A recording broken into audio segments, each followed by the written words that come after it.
the direction and the cinematography alone, the film was worthwhile. It was beautiful. It was the colors and everything like that. It was great. I can't speak so positively for the editing and the tone of the film.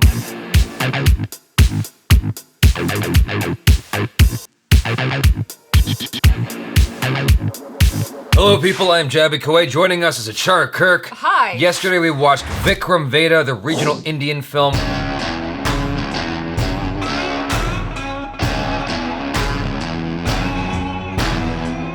The tone was just a little bit confusing, and I think that is tied into the music. Now, the theme song is so cool. It's so badass. Yeah. It's this like angry rock song. Yeah. And I'm just like, oh yeah, this is making me feel awesome. I don't know what it is, but it just sounds so cool. However, the score, it's like, it was this kind of whimsical score, and I couldn't tell what they were going for.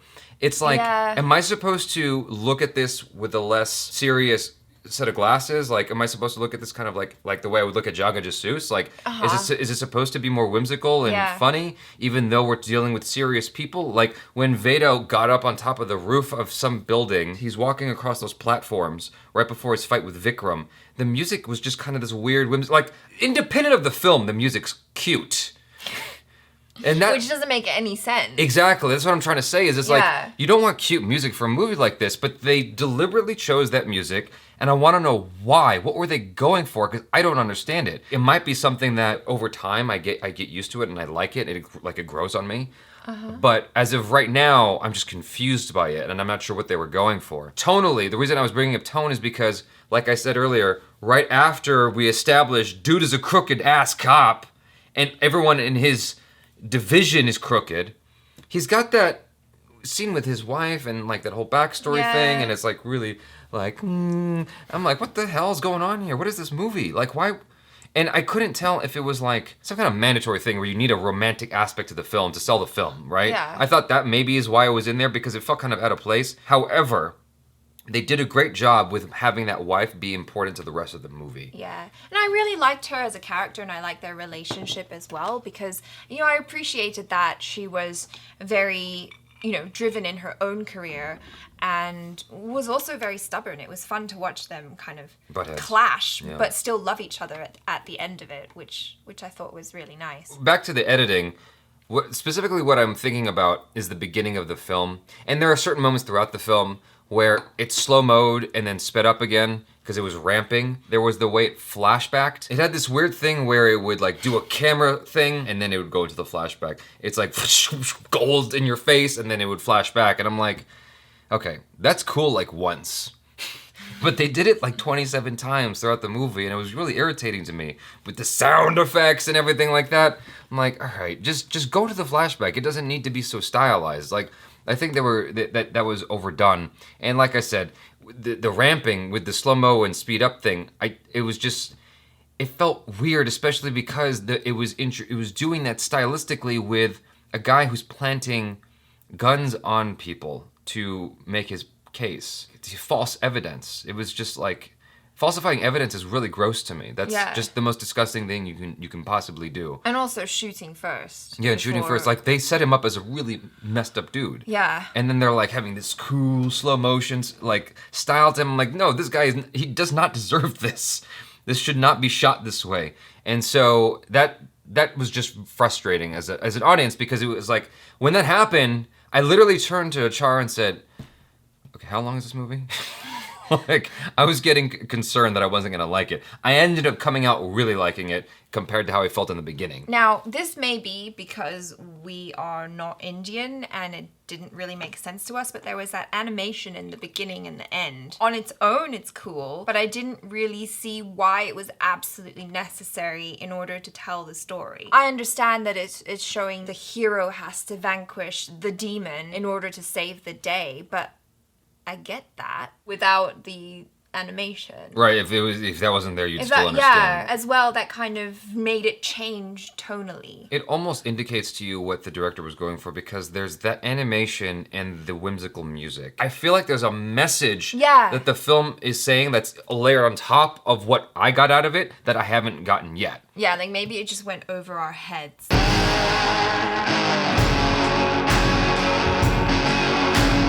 The acting on the part of Vijay Sethupathi, Veda, I liked his acting. I thought that it was well played. He did the perfect balance between a good villain and then playing like, oh, you got me, I'm on my back foot now, you're about to crush me. And then, no, you're not, bitch. He danced that fine line really, really well. He was definitely a very interesting villain. Yeah. But the thing is, like, at the end of it, was he really a villain? You know, that's the question. That's part of the philosophy of the film. Yeah. Like, was he really a bad guy? Was the cop the bad guy? Like, who was the bad guy? You find out that the character that the cop is trying to avenge was bad himself as well. Like, they're all messed up. So the character of Vikram, he's very much, it's either black or it's white. Yeah. You're right or you're wrong. You're innocent or you're guilty. And there's no gray area. And I feel like Veda lives in that gray area. Right. And he asks so many good questions, like in that first encounter that they have in the interrogation room. Right. And he goes, who deserves to be punished? Yeah. The instigator Yeah, that was good. or the person who actually did it? Yeah, that was And good. then you think about it. And then a bunch of stuff happens Yeah. to Vikram, and then he realizes, He's like, being played. oh shit, you know, Yeah. that No. was cool. No, that was good. I want to know how you felt about Madhavan's acting. I questioned it. Now, let me start with stating the obvious, as I don't speak the language, so I don't know how true to life that actor was, you know, playing Vikram. It didn't feel like he really constructed a character. Right. Vijay Sethupathi constructed Veda. He felt like this person that was crafted and molded. Well, he felt real, like he was a living, breathing Yeah. person. Yes. Whereas I feel like Vikram, and it may just be because the character's written that way. Maybe, I don't know. But he just seemed to not have as many nuances. At the end of the movie, there was really nothing memorable about Vikram for me. There were times where it worked, but there were other times where it just felt like a dude who showed up and memorized his lines and said them. Like, he did them, but it's like, it didn't feel like it was lived in, you know, whereas Veda felt lived in. He felt like believable as that character. And all the ancillary characters felt pretty good too. All the crooked cops, the wife, the sister. I liked his friend Simon. Yes, Yeah. he was good. What's her name? The sister? Chandra? Yeah, Varalakshmi. She was cool sometimes. That scene when she slapped, what's his name? Pulley. Pulley. When she slapped Pulley back, that moment, that interaction was kind of cool. That little Yeah. scene where she's washing stuff and she's bitching. Like, I liked what she did there. But then the dinner scene where she's like, I'm like, damn, can you just tone it down a little bit? Like, what are you so enthusiastic about? Just calm down. She's high on life, okay? Yeah. Like, she's got the dude. They're living the life in Mumbai.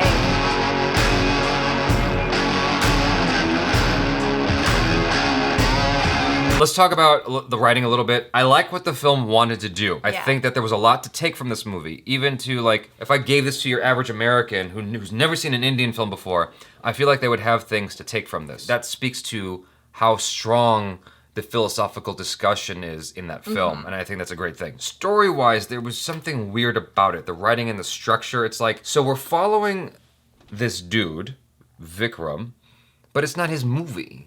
Yeah. Most of the film is Veda, which is great because he's way more interesting. He's super interesting, But and I like him a lot. I felt kind of like Vikram was a little bit underdeveloped. Like, he had a motorcycle that he loved. He loved motorcycles. I'm like, okay, cool, but like, what put him on this journey? Like, why is he His this? dad.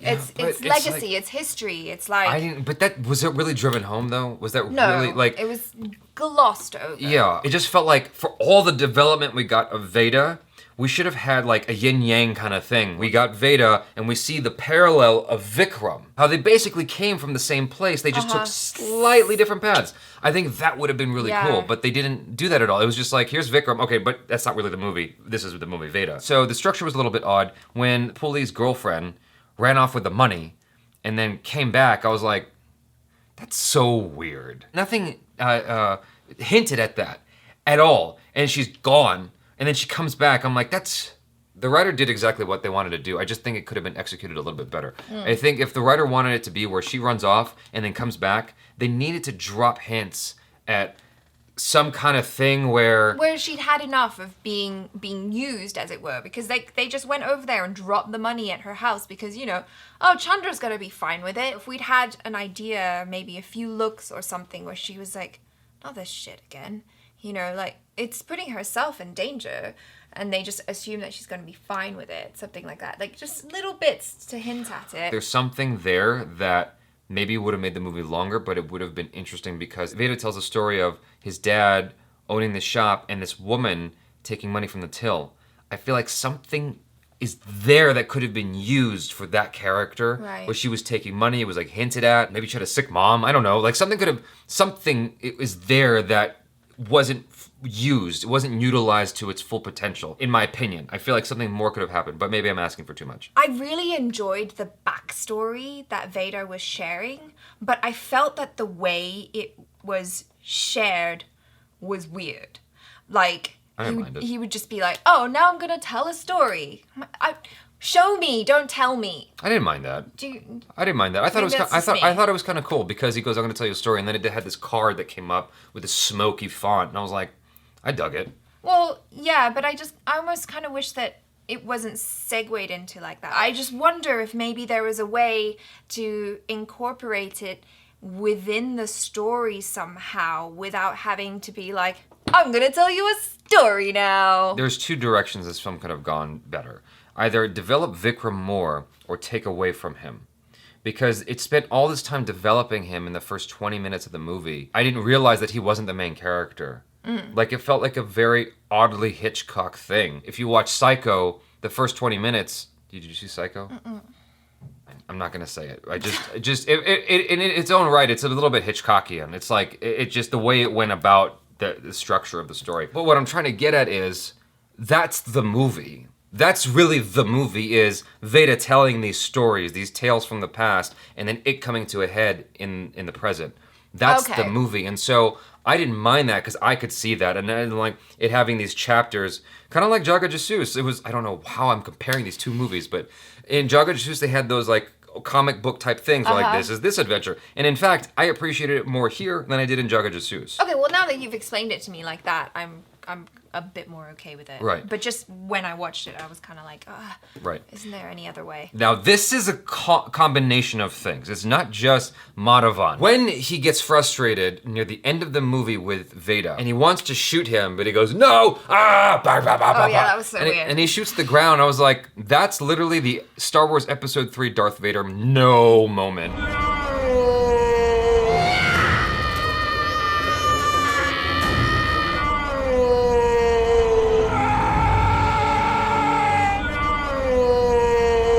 No, and it's awful. It's like the worst thing ever. It's worse than Jar Jar Binks. It's worse than Anakin as a kid. Perfectly summarized everything wrong with Star Wars. In here, it's a similar thing where he's like, da, pa, pa, pa, pa, and it's way too melodramatic for me. You guys let me know if that was ridiculous to you, or you were like, oh my gosh, I feel for him. Like, I need to know. I really do, because that just rubbed me the wrong way. Well, mostly what went through my mind was, wow, his ears. Oh, right. It would be like bouncing off the floor and oh man, it's too much. Wow. You, okay. I think with Vikram, he didn't have that John McClane effect that you talk about so It much. did actually. No, but it did. He did. Like, both characters, not so much, not exactly. Not in the beginning, he didn't. No, of course not. In the beginning, I was just kind of like, first off, these guys are going straight into the dragon's den, as it were. They're not wearing any vests of any kind. And they walk in like this. Sure. Chest out. Shoot me here. No, but that's great because the reason why that worked for me is it's not, I don't like how it was edited, but I like the idea. I just thought the execution was wrong. Now, the reason I like it is because you're starting the character here, and you take him way down. He loses his best friend, he loses all of his team, everything he knew was wrong, he's getting his ass kicked by Veda. Like, the film did what it needed to do in a John McClane style. Like, he got his ass handed to him. When he had, dude, Veda got away from him like umpteen thousand times. Like, yeah, because he's so smart. Right, but at one point, like, Veda tells him a story, and then turns and bashes him in the head with a rock. I'm like, this is awesome. Like, dude is getting messed up. And he comes home to his wife, and he's his tail between his legs, and the wife's trying to help him. He's like, don't touch me. Like, it's like he's upset and he's broken. Like, he gets broken over the course of the film. Broken. Yes, he could have. But the fact that they broke him at all, I appreciated. Okay. So, wow, the tables are turning. Achara is so cynical today. So, anyway. So that's how we arrived at 7 out of 10. I got mixed feelings about it. That there were definitely good things. I don't know what the hell that animation was doing in the movie, but I did like it. At the end of it, I'm like, I do like this movie. I didn't love it, but I love certain things about it. Last thing, and I know this is like more typical of Indian cinema anyhow, but I liked how they handled the love scenes. Yeah, because they weren't overt, but you knew exactly what was going on. It was like, and now they kiss, and they wake up, and they're all like. But they didn't even kiss. Oh no, yeah. They didn't even show them kissing, but it was implied, and you got it. You fill in the gaps yourself. Right. Like, no need for the whole sex scene. I feel like I've seen more raunchy stuff on American television, like 7 o'clock p.m. television. Right, You know? yeah. And I like how they handled it. I thought it was just very tasteful the way they handled very classy. it. Anyway, that concludes this long-ass review. I hope you guys enjoyed it.